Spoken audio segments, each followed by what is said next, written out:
And with me here is... Hi, I'm Francine Caffey. I'm one of the chief pulmonologists.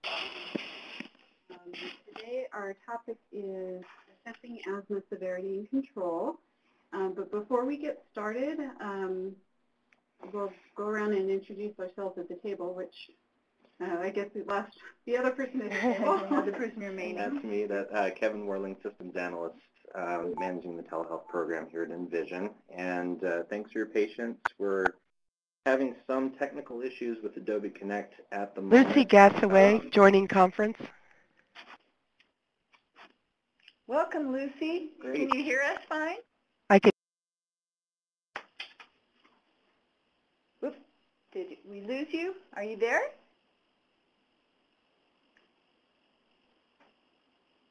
And remember, Lucy, if you want to speak, make sure you introduce yourself before you mute your phone. You can mute your phone by pressing *6, or you can also unmute. So do you want to try again and introduce yourself, Lucy? Okay, can you hear me now? Yes. Okay, I'm Lucy Gassaway. I'm a family nurse practitioner in Pediatrics at Shiprock Hospital. Very good. Thanks for joining today, Lucy. Do we have others on the line? Hi, this is Hengame. Hey, Hengame. How are you guys doing? Good. How are you? And Hengame, you are PharmD at the University of New Mexico, right? Yes, I am. We also have Dr. Griffin, Debbie Roberts, Angela Engler, and Nicole Vega from After Hours Pediatrics.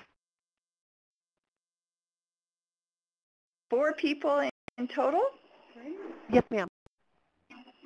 Thank you very much for joining today. Thank you. Who else might we have? Michael Lentz, ABQ Health Partners. They've scheduled me through this conference, so I'll see how long I can stay with you. But thank you. Welcome, Michael. And this is Yvette Ortiz from Roswell. I'm social worker with CMS. What was your first name? Yvette? Yvette. Uh-huh. Wonderful, thank you.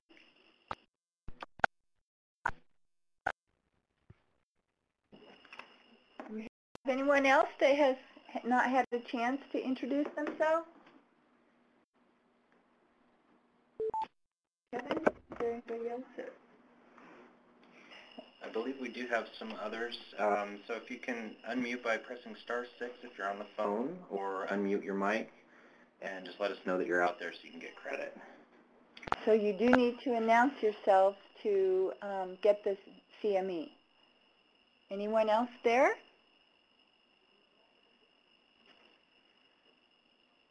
Can you hear Is me? there a specific name? Yes, we can. Who just joined us? My name is Danielle, and I'm with Affordable Quality Care. This is Redden from Roswell, Families First program. And that was Carrie Redden? Yes. Okay. Wonderful.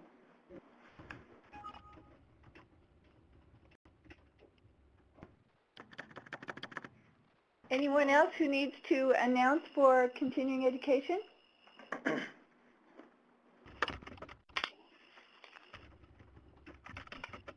This is Danielle Rao with Okay. Affordable Quality Care. Wonderful. And that was Roswell, Affordable Quality Care? Danielle Rao. Rowe. Oh, but Affordable Quality Uh-huh. Care is where? In Oklahoma. Oh, very good. Oh, you have a list. Oklahoma. Welcome, Oklahoma. Hello, Anyone else? Hi. Yeah, this is Carol Lauber from GIMC and Dr. Janet Lee Tempest. Oh, very good. Saima from Envision Foundation. Did you catch that, Kevin? Could you repeat? Could the last person please repeat? This is Saima from Ibn Sina Foundation. Do you have that list? Uh-huh. Thank you, Saima. Thank you. Yeah, you're welcome. Okay. Okay. Anyone else? Okay. Okay, well, we'll go ahead and get started, and at the end, we'll also have another opportunity for folks who may have logged in during the presentation to make sure that they get their CME. So today we're going to be talking about assessing asthma severity and control in accordance with the guidelines. And I forgot how, let me click this way. There we go. As you may recall, if you need to ask a question, please unmute or mute by pressing *6. And I have nothing to disclose. And just a reminder, if you have a patient or a case presentation through Molina or Blue Cross Blue Shield, you can get reimbursement for that. And we did roll call. Okay. So the objectives today are to know and become familiar with the severity classifications of asthma as per the 2007 guidelines, which are the most recent ones. To understand how severity and impairment are included in the severity classifications, to use the severity classifications for asthma diagnosis and treatment, and to assess asthma control after asthma therapy is started. So, per the guidelines, all patients ideally should have an initial severity assessment, which is based on measures of current impairment and future risk in order to determine the type and level of initial therapy. And ideally, this would be off controller medication, although that's not always possible. So once the diagnosis is established, it's important to identify precipitating factors or triggers, which of course, if they can be avoided, would be helpful. Identify any comorbidities that aggravate asthma, such as, for instance, allergic rhinitis symptoms or gastroesophageal reflux or environmental exposures. Assess the patient's knowledge and skills for self-management, and then classify severity using impairment and risk domains. And then also, ideally, if available, using pulmonary function testing or spirometry to aid in the assessment of severity. In the 2007 guidelines, they changed the classifications a little bit into categories of impairment and risk. And under impairment falls basically the frequency of daytime and nighttime symptoms, some quality of life assessments, frequency of short-term bronchodilator use, interference with normal activity, and lung function measurements. The quality of life assessments and interference with normal activity are new additions to the previous guidelines. And then they also added a risk classification as far as number of exacerbations that have been occurring and the frequency and severity. Another thing is the severity class for asthma was changed from previous guidelines from mild intermittent to intermittent. And part of that is because you can have intermittent asthma symptoms, but they can still be quite severe, so that's why the mild adjective was removed. There's also an emphasis on using FEV1 to FVC as a substitute for FEV1, especially in children, because it may be more sensitive measure than just FEV1 by itself. Oops. Sorry, I had two copies of the same slide there. So in assessing asthma severity, first of all, it's determined by the most severe under the most severe category under which the symptoms fall. And it also includes an assessment of risk for future exacerbations. Obviously, if you have a patient who's in a more severe category, they're at higher risk for future exacerbations if they're not well controlled. It also includes the assessment of interference with normal activity. And I've tried to list where the pages for some of these different charts can be found in the asthma guidelines if you have a copy or if you want to refer to those later. So for children from 0 to 4 years of age and as I said, ideally you would like for them not to be on long-term control therapy for their initial asthma severity assessment, basically they're usually too young to be able to do pulmonary function testing or spirometry reliably, so you basically have to go by symptoms and risk. And as you can see on the chart, the intermittent category, the symptoms are less than 2 days a week. There's no regular nocturnal awakenings because of asthma. They're using their albuterol less than 2 days a week, and they're really not having much interference with normal activity. And exacerbations maybe 1 a year. Versus in the more persistent categories, you can see the daytime number or frequency of daytime symptoms or nighttime awakenings increase for each severity category, and use of albuterol also increases for each severity category, and interference with normal activity. And the number of exacerbations is a higher risk maybe if the child is having more than 2 exacerbations in 6 months requiring oral steroids, or more than 4 wheezing episodes a year lasting more than a day and having risk factors for persistent asthma may increase the risk of asthma problems. And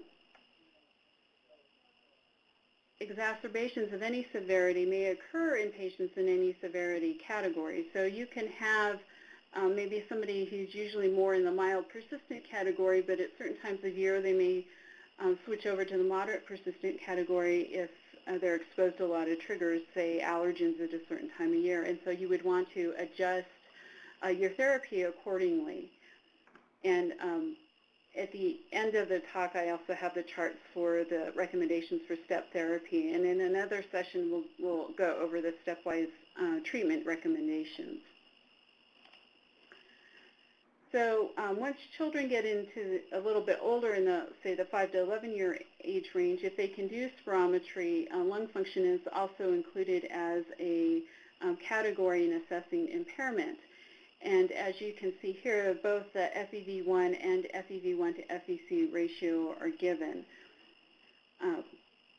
And basically, in mild categories in FEV1 greater than 80% predicted, or an FEV1 to FVC ratio of 80% or more. Versus in severe category, FEV1 is less than 60% predicted, or the FEV1 to FVC ratio is less than 75% of predicted. The other, as far as the symptoms and use of beta agonist and interference with activity, those are pretty similar to the other age groups. Greater than 12 years is pretty similar. Oops. Oh, okay, sorry. I don't know. The arrows went a little wild here. But basically, it's pretty much the same. By the time you get above 12, you're kind of getting more towards adult lung function categorizations, and so the FEV1 to FVC ratios are just normal in the intermittent to mild category, but in the moderate to severe category, they may be reduced by 5% or more as a guideline for that.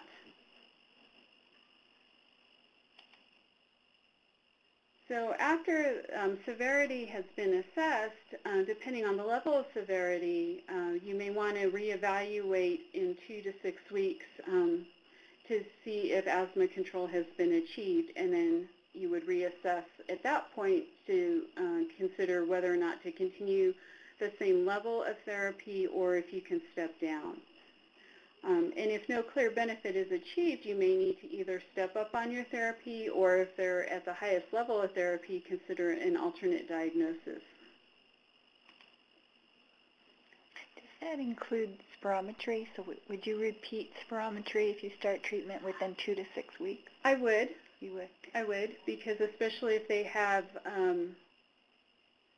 a moderate to severe obstruction present on spirometry, you may see a change. It may not be normalized, but you might see a change. And you can also look at the amount of reversibility between a pre-bronchodilator spirometry and a post-bronchodilator spirometry and see if the amount of reactivity or change has improved. Oh, so you might still do a pre and post even if it's, you know, you've might. already diagnosed. You might might. want to see if they're, I would say if they're more in the moderate to severe category, that can also, it's not 100%, but it may also be a little bit of an indication if things are improving, if the inflammation is improving in the airways with the therapy.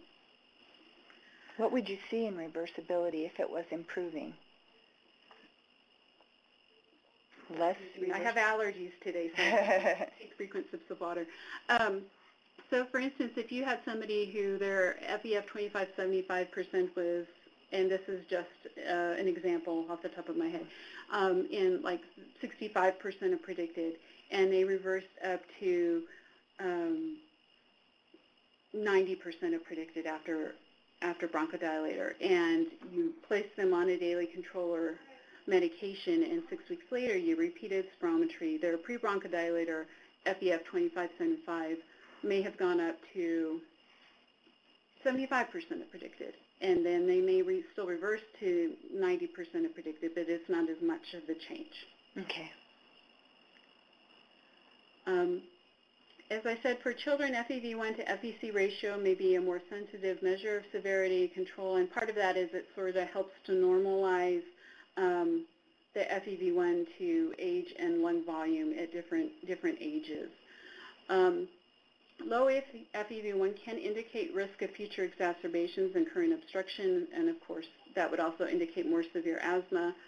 And the other thing that's important to remember is that children with normal lung function can experience exacerbations. So that's where the educational component of what to do within an exacerbation comes in.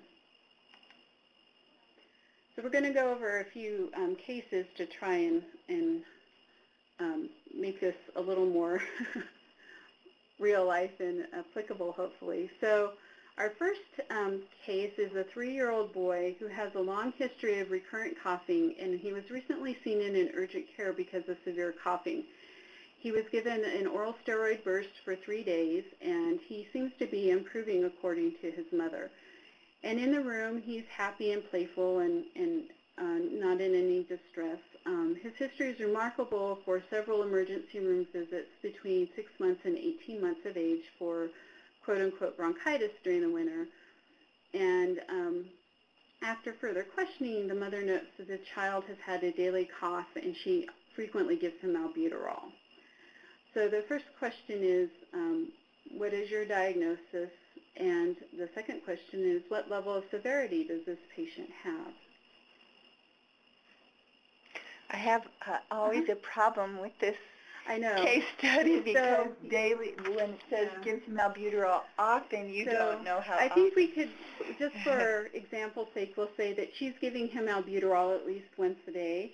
And we'll say that he has, because we don't get a history of nocturnal awakenings, that he's waking up maybe a couple times a week because of his asthma. The other information they don't necessarily give us here is, did he get any oral steroids with the visits between 6 months and 18 months of age? Although typically for the risk category, it's within the past 6 months, so that really wouldn't apply because he's now 3. But just kind of history in the past would be good. So we'll kind of walk through this. So the first thing is we're going to go through the impairment classifications, and so he's having daily symptoms. She said he's coughing every day. And then the next category we'll look at is nighttime awakenings. Oops. I guess I skipped highlighting that. So maybe a couple times a week, or a couple times a month. So that would put him in this category, in the moderate category. So we have 2 in the moderate category. Albuterol, depending on, she tells us often. So it could be more than twice a week, but not daily, which would put him more in that mild category. For that criteria, or in the daily category, or in the moderate category if she's giving it to him daily. And then interference with normal activity, they don't really tell us, but it sounds like if he's coughing all the time and she's giving him albuterol frequently, that it's at least minor limitation for sure.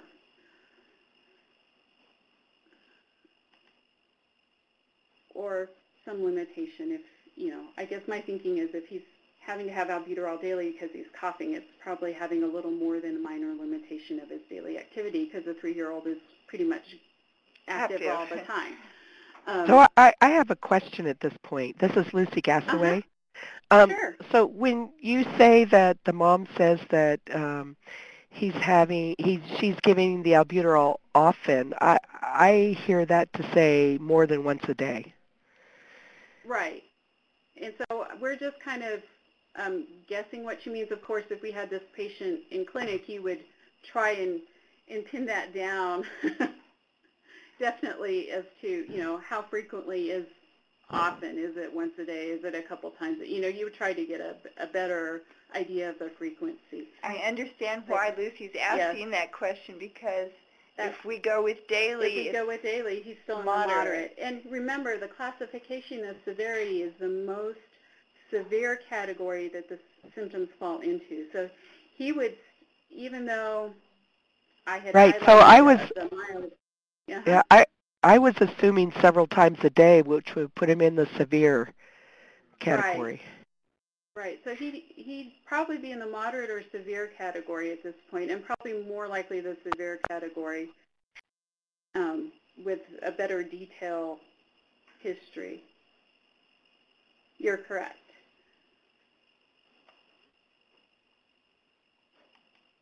Then when we look at the risk criteria, he's had one episode so far in the past year that has required oral systemic corticosteroids. So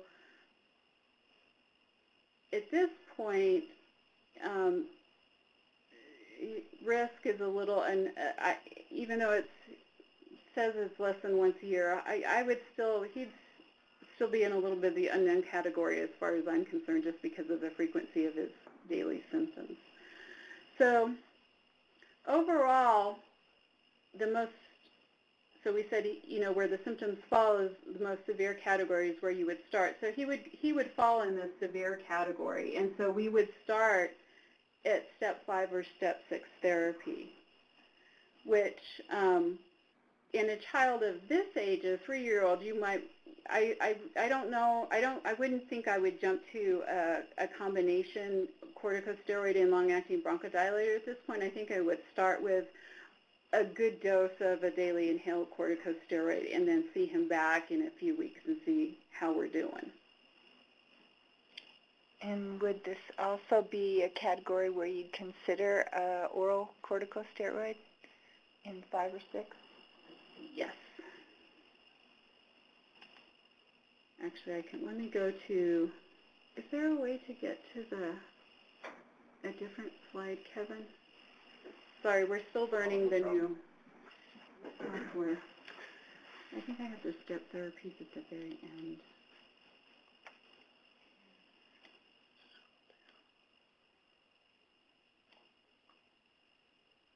It'd be hard to show. Oh, okay. Well, we can review that when we get to the end of the presentation. Thank you. Okay, so the next thing is to look at control. So once we hopefully have the patient on therapy, assessing is this therapy appropriate, and go back on the measures of impairment and future risk to guide as to either should we continue on this therapy or adjust therapy up or down. And we already talked about scheduling.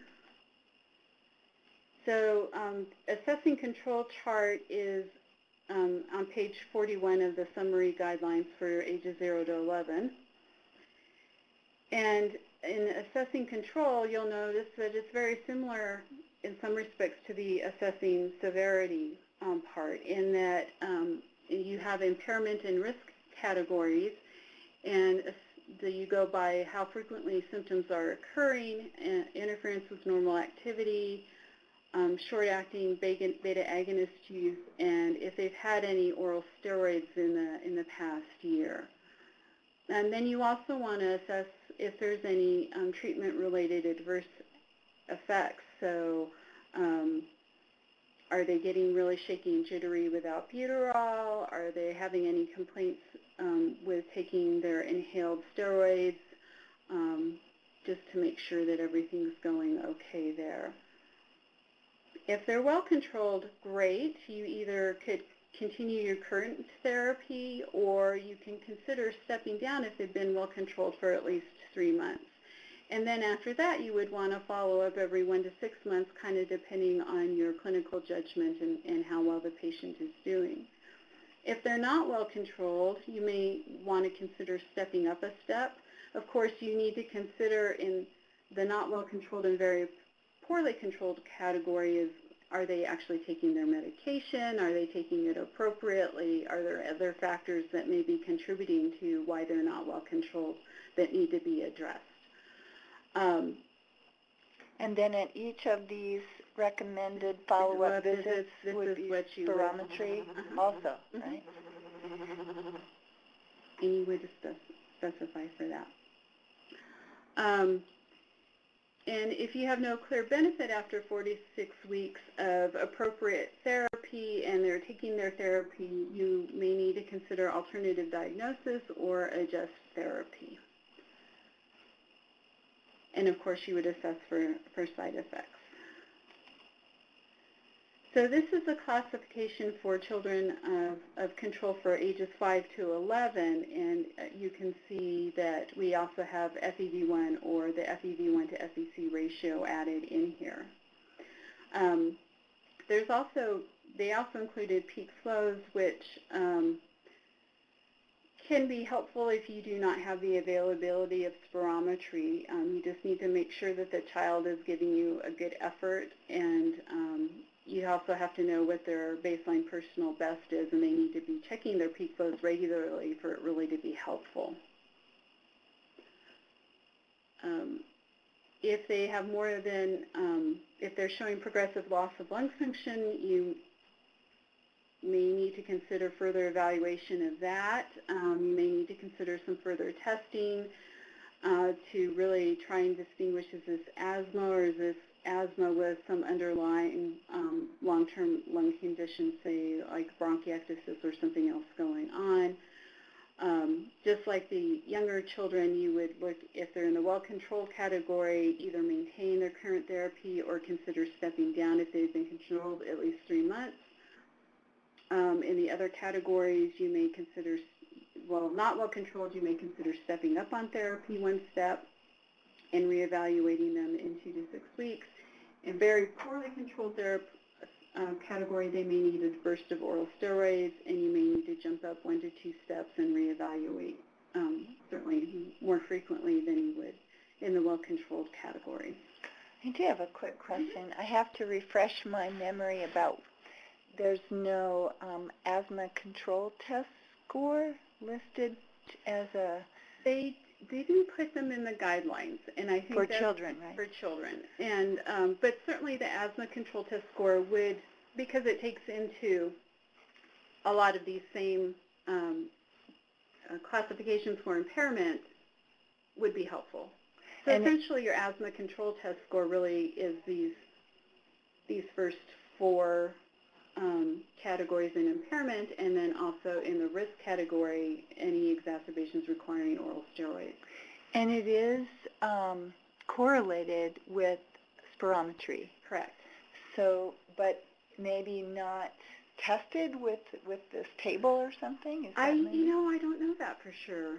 Okay. I don't know. We'll have to check into that and see if it's been compared to the use of the specific table, not as far as I know of. But that might be an interesting study to do. It's certainly a quick and easy, accessible way of kind of going through this process for sure. And then in children more than 12, they do have the asthma control test scores, and as an aid in helping to assess control. everything else is pretty consistent with the 5 to 11 age group as far as the symptoms and how they're stratified into well-controlled versus not well-controlled and versus poorly controlled and what you would do. The last chart was so long I had to break it up into 2 slides, but the recommendations are basically the same as in the other age groups also. So now we have another case. We have a 17-year-old female who's just returned from her first year in college, so she was a young high school graduate. And she is compliant with her long-term control medication. They don't tell us what it is. She denies having any nighttime symptoms. She only has asthma symptoms as she forgets to take her albuterol before exercise, so does have a little bit of exercise-induced symptoms. She's basically using her albuterol for exercise about 3 to 4 times a week before exercise, but not really needing to take it afterwards. And she has not had any recent urgent care or prednisone therapy. Her FEV1 is 95% of predicted, and her asthma control test score is 22. So we need to assess her level of control, and we'll kind of go through that process. So when we look at her symptoms, she's really having symptoms less than 2 days a week if she pre-treats with her albuterol. She's not having frequent nighttime awakenings. She's reporting really no interference with normal activity. She's not using her albuterol for rescue frequently. She does use it before exercise, but that doesn't count in this particular category here. Her FEV1, they told us, was 95% of predicted, so we fall into this category. And her asthma control test score was 22, so she's in the well-controlled category. She hasn't had any exacerbations. So she's in the well-controlled category. So at this point, we could either consider stepping down her maintenance therapy or continuing on it depending on, of course, after getting her input and how she feels about doing things. And sometimes in a case like this, if I have a kiddo who their main triggers are colds and we're in the summer, we can definitely consider trying to step down on therapy. But if they're kind of starting to head into their bad time of year, for instance, allergies is their main trigger, even though she's been well controlled, this may not be an appropriate time going into the spring allergy season to step down on therapy. Maybe we should continue on maintenance therapy for a little bit longer and try after allergy season is over. So sometimes it can be a little tricky in trying to step down on therapy. So now we'll talk about another case. This is an 8-year-old girl who has come in to be evaluated for her asthma.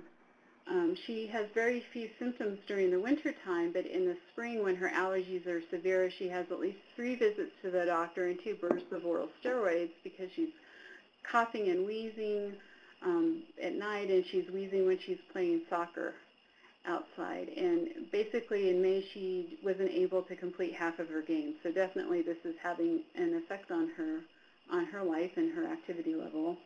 It's now the beginning of the school year, so we're in the fall, and they bring in her school forms to be filled out. And she has not had any asthma symptoms in the past month. She can run without difficulty. She's only coughed once a month at night, and she's not had any albuterol since the spring. So the school form asks you to classify her asthma. So this is kind of a hard one here. Her FEV1 is 104% of predicted, and her asthma control test score is 19. So what treatment plan might you suggest, and what is her current level of control? And during the spring, how would you assess her level of control? So this is where we have somebody who may fall into different categories depending on the time of year. And as far as the school form goes, since I guess it has to cover the whole year, you would probably put her in the more severe category for their purposes, or you may consider filling one out in the fall and then one out for the spring when her symptoms are more severe, depending on how she does. So in looking this over, her current level of control, her nighttime awakenings are less than once a month. Sorry, I forgot her symptoms. She's not having any symptoms currently. She hasn't been using her albuterol recently, and her FEV1 is greater than 80% of predicted. However, she has had more than two steroid bursts in the past year, so that puts her in a risk for higher severity of asthma. So that's something to keep in mind before changing anything. And then, oops, okay, sorry about that. Had a little extra slides. So if we went to assessing her level of control in the spring, I think I had copied extra of the chart and I forgot to take it out. Oh, okay. So you were okay? Yeah, we're okay. No, that was a PowerPoint creator error. Okay. So for assessing her level of control in the spring, her category changes quite a bit. And actually Michael got this. He said he'd put her in the moderate asthma category. So during the spring, she has symptoms more than 2 days a week or multiple times on less than 2 days a week. Her nighttime awakenings more than twice a week. She has definitely some limitation to her normal activity, and she's using her albuterol more than 2 days a week. And we don't have the information as far as her FEV1 during the spring, unfortunately. But during the spring, it might be a good idea to reassess her lung function and see where she falls.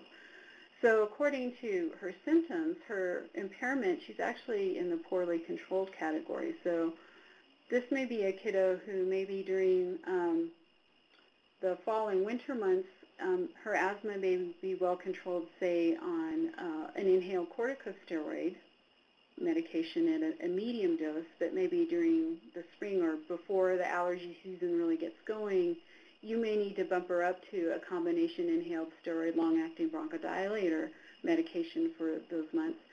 And then you may also want to consider other things. If she has severe allergies, for instance, has she seen an allergist? Has she had allergy testing? Would she maybe be a candidate for immunotherapy? Because it sounds like when she's playing soccer in the grass, if that's something she's really allergic to, may be helpful for her.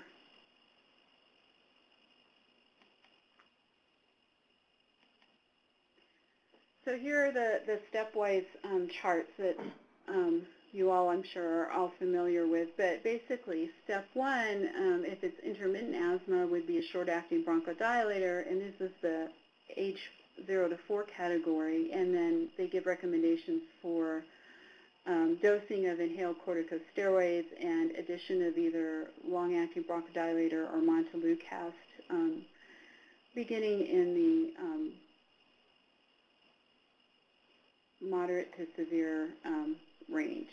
And then you would also consider adding oral steroids in the most severe categories. And then these are the recommendations for age 5 to 11 years, which you could also consider as alternatives adding theophylline, which we don't really use theophylline very much in the pediatric ages, but certainly I have seen it used in adults, especially in the more severe categories if they are not able to be well controlled with inhaled medications by themselves. And then the greater than 12 years and in the more severe categories, if the child has appropriate IgE level, emolizumab may also be considered, which may help with their control. And that's kind of the fast and furious take through asthma severity, assessing asthma severity and control. Are there any questions?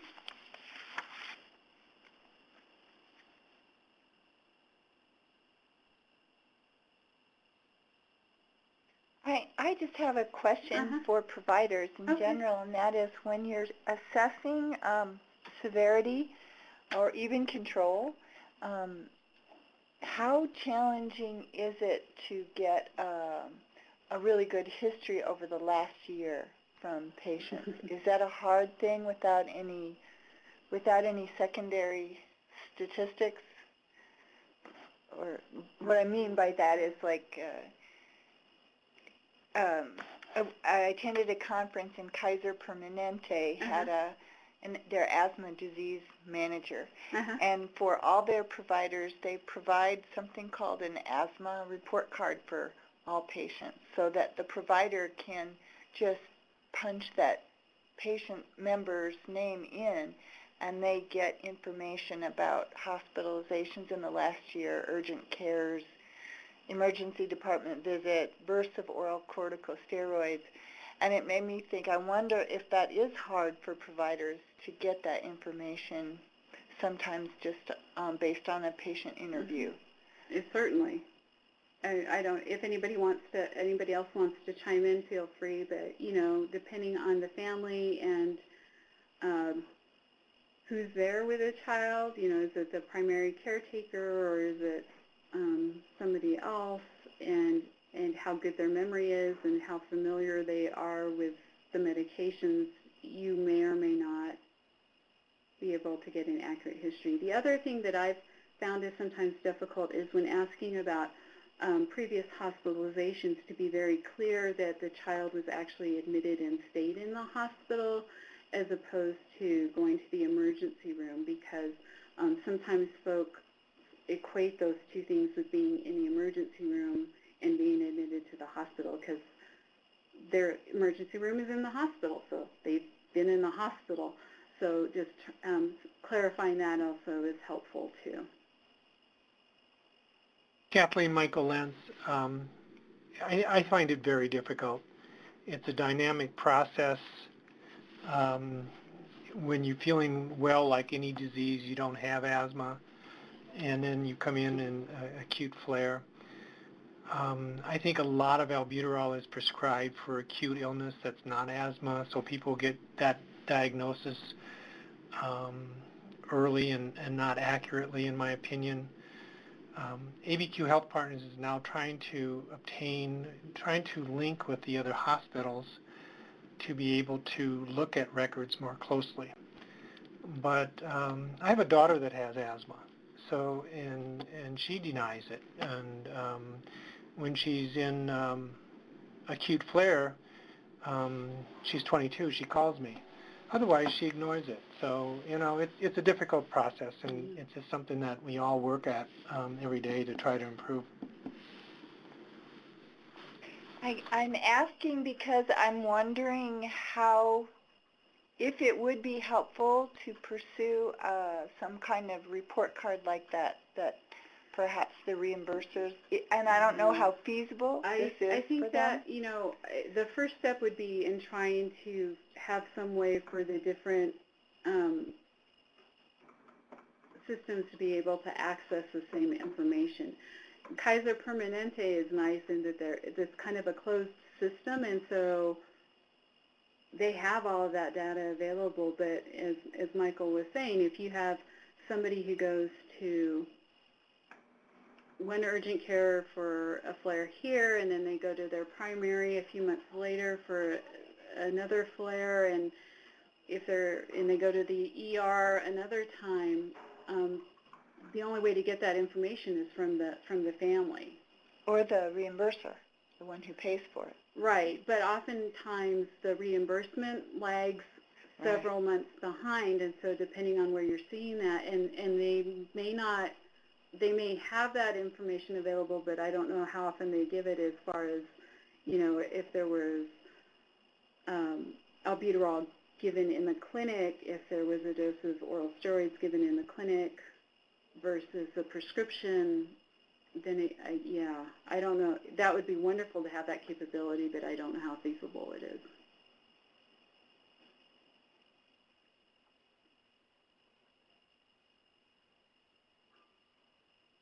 Any other questions or comments?